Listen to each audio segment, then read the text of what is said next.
Gather round, comrades, and listen to the tale of the mighty S-400.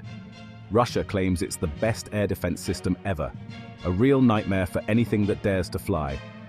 They say it can swat stealth planes right out of the sky, like pesky mosquitoes buzzing around a bear. They parade it around, showing off its missiles that are supposedly bigger, faster and smarter than anything the West has. But is the S-400 really this invincible superweapon? Or is it just another case of Russian overpromising and underdelivering?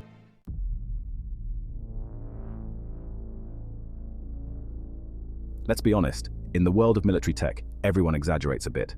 It's like a giant poker game, with countries bluffing about their capabilities. The S-400 has certainly generated a lot of buzz. News headlines scream about its fearsome capabilities, and military analysts debate its potential impact on global air power. But how much of this is hype, and how much is reality? That's what we're here to find out. We're going to delve into the technical details, analyze real-world performance, and separate the facts from the Kremlin's fairy tales.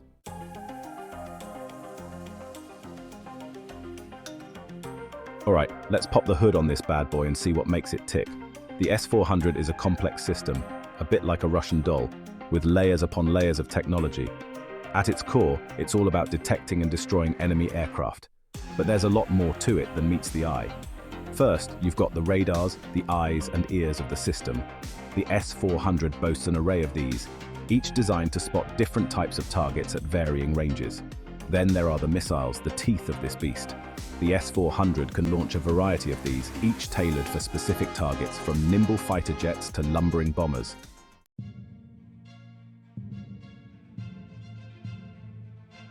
Now let's talk about stealth. Those fancy American fighter jets like the F-35 are designed to be invisible to radar. But here's the thing, stealth isn't foolproof. It's like wearing camouflage. It works best against specific backgrounds. And that's where the S-400's low-frequency radar comes in. Low-frequency radar waves are like those long, slow waves you see at the beach. They're not great at painting a detailed picture, but they can detect large objects, even if those objects are trying to hide.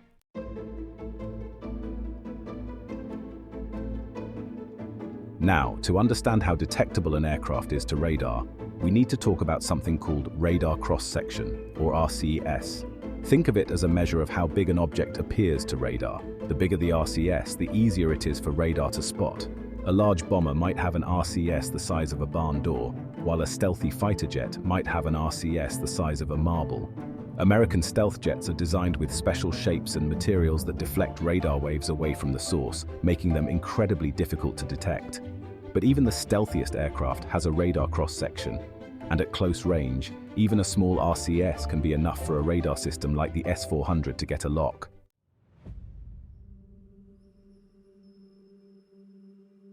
So the S-400 can possibly sometimes spot a stealth fighter. Big whoop. That doesn't mean it can actually do anything about it. Enter the F-35 Lightning II, America's pride and joy, and a rather expensive one at that. The F-35 is a flying computer packed with sensors and armed to the teeth. One of its deadliest weapons is the AGM-158 JASSM, a stealthy cruise missile that can be launched from well outside the S-400's comfort zone. Imagine a boxer with an incredibly long reach, able to land punches before the opponent even knows what hit them. The JASSM can strike from over 200 miles away, turning the S-400 into a sitting duck. And we're not talking about just one missile here. The F-35 can carry a whole flock of these bad boys, ready to rain down destruction on any unsuspecting radar installations below.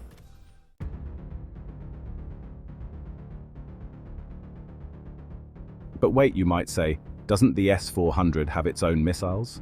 Can't it defend itself? Well, yes it does. But intercepting a missile is like trying to shoot a bullet with another bullet. It's tricky business even for the most advanced systems. Those S-400 missiles are fast, but they're not instantaneous teleportation devices. They need time to launch, accelerate, and maneuver to intercept their target. Plus, modern missiles are designed to be elusive. They can jink and weave, making them harder to hit. The S-400 might be able to swat down a few incoming missiles, but it's unlikely to stop them all, especially if they're coming in from different directions and altitudes.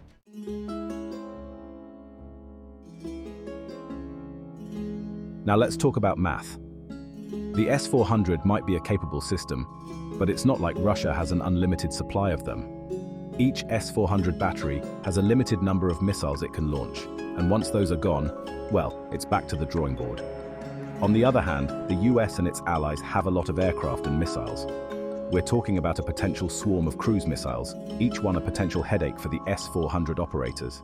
The S400 might be able to win a few rounds, but against a determined and well-equipped opponent, it's simply a matter of time before it gets overwhelmed. Think of it like this. You could have the world's most sophisticated fly swatter, but it's not going to do you much good if you're trapped in a room full of angry bees.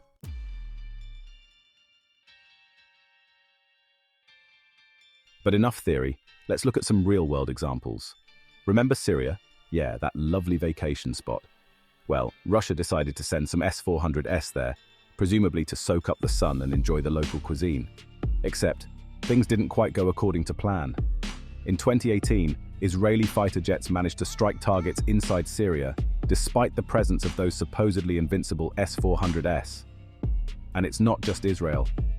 Other incidents, like the US missile strikes in 2017, have also exposed the limitations of the S400 in real-world scenarios. It seems that those Russian air defense systems aren't quite as invincible as advertised. The fact remains that the S400 has yet to live up to the hype in any meaningful way.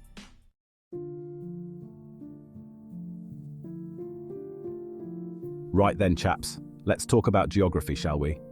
Because as much as the Russians would like to pretend otherwise, the Earth isn't flat, and that pesky curvature throws a real spanner in the works for their beloved S400. Radar, even the fancy low-frequency kind, relies on line of sight. The farther away a target is, the lower it appears on the horizon. And eventually, it dips below that radar horizon, vanishing from sight like a mirage in the desert. So, while the S400 might boast about its impressive range, in reality, it's limited by good old-fashioned geometry.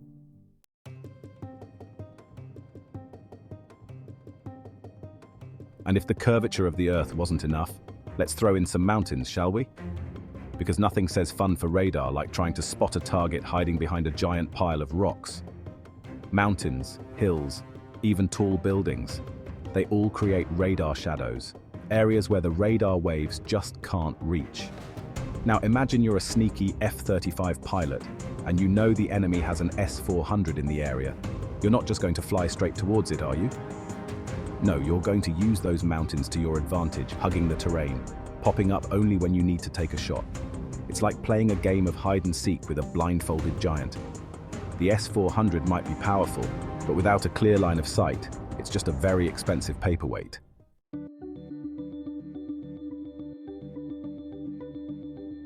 So how do you solve the S-400's line of sight problem? Well, you need to get those radar eyes up higher, give them a better view of the battlefield. And that's where things like AWACS aircraft and tethered balloons or aerostats come in. AWACS, or Airborne Warning and Control System, are basically flying radar stations. They cruise around at high altitude, giving commanders a clear picture of the airspace over a wide area. Aerostats are a bit more low-tech, essentially giant balloons tethered to the ground. But they can still carry sophisticated radar systems, providing a persistent view of the battlefield at a fraction of the cost of an AWACS. The problem for Russia is that these systems are vulnerable, especially in a contested airspace.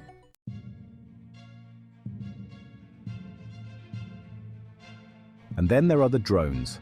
Those pesky little things are everywhere these days, and they pose a unique challenge for even the most advanced air defense systems, including the mighty S-400. Drones are small, slow, and often fly at low altitudes, making them difficult for traditional radar systems to detect. And here's the thing, drones are cheap. You can lose a dozen of them for the price of a single S-400 missile.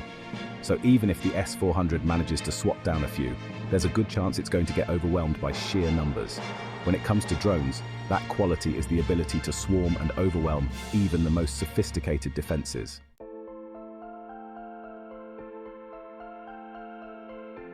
Now hold on a tick. Before we write off the S-400 as a glorified pop gun, we need to talk about networking.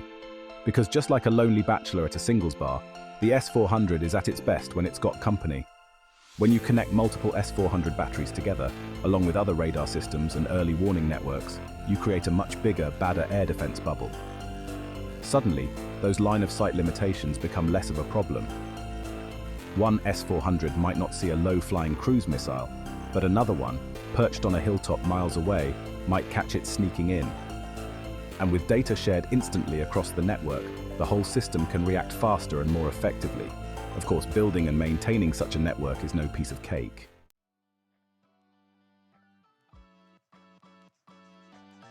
Here's another wrinkle in the S400 saga. The versions Russia sells to other countries aren't quite as good as the ones they keep for themselves. Russia claims it's for security reasons, to prevent sensitive technology from falling into the wrong hands. But it's also a good way to ensure that no one's S400 is quite as good as the ones guarding the Kremlin. These export versions often lack the full networking capabilities of their Russian counterparts. They might have fewer missile options, reduced range, or limited electronic warfare capabilities. So, while those headlines about India or Turkey buying the S400 might sound scary, the reality is a bit more nuanced. It's like giving a kid a water pistol and telling them they have a super soaker. It might look impressive, but it's not going to win any water fights against the real deal.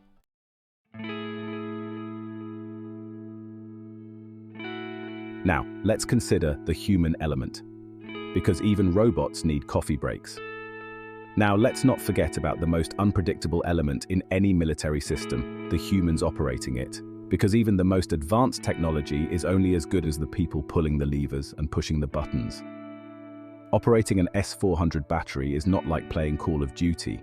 It requires training, skill, and the ability to make split-second decisions under pressure.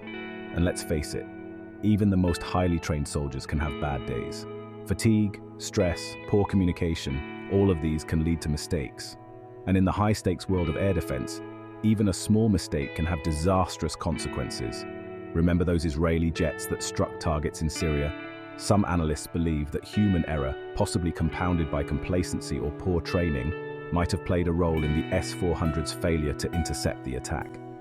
So, while we can analyze radar cross-sections and missile ranges until the cows come home, it's important to remember that the human element will always be a factor, because even the most sophisticated weapon system is only as good as the person holding the trigger.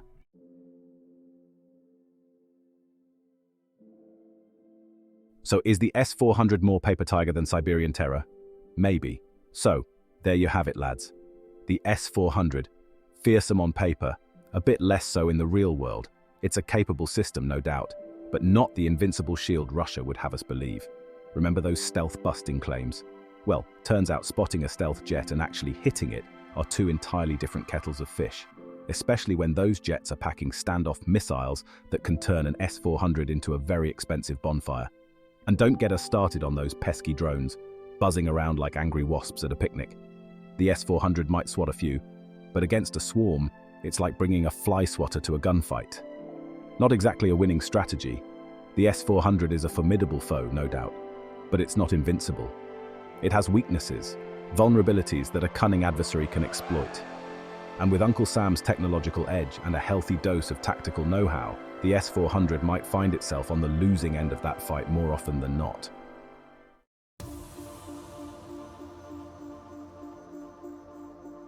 Sleep well, America, for now. But before we get too smug, let's remember that the world of military technology never stands still. Russia's already working on the S-500, boasting even more impressive capabilities. It's like a technological arms race, with each side trying to outdo the other. And it's not just about Russia. China's got its own air defense ambitions, developing systems that could give even the US a run for its money. It's a multipolar world out there, with no shortage of players vying for dominance in the skies. So what does the future hold? Well, expect to see more emphasis on networking, with air defense systems sharing data and working together seamlessly. Think of it as a giant interconnected web, ready to ensnare any airborne intruders. Stealth technology will continue to evolve, with aircraft designed to be even more elusive and difficult to detect. And those pesky drones, they're not going away anytime soon. Expect to see more of them in all shapes and sizes, swarming battlefields and challenging traditional air defenses. The future of air warfare is going to be a wild ride, folks. So buckle up, hold on tight, and hope that those fancy billion-dollar weapon systems actually work as advertised. Because the next time a conflict erupts, the skies are going to be a very dangerous place to be. That's all for this episode of the Gotham Report. Don't forget to like, subscribe and hit that notification bell so you never miss an upload. Until next time, stay curious, stay informed, and try not to get blown up by a hypersonic missile. Cheers!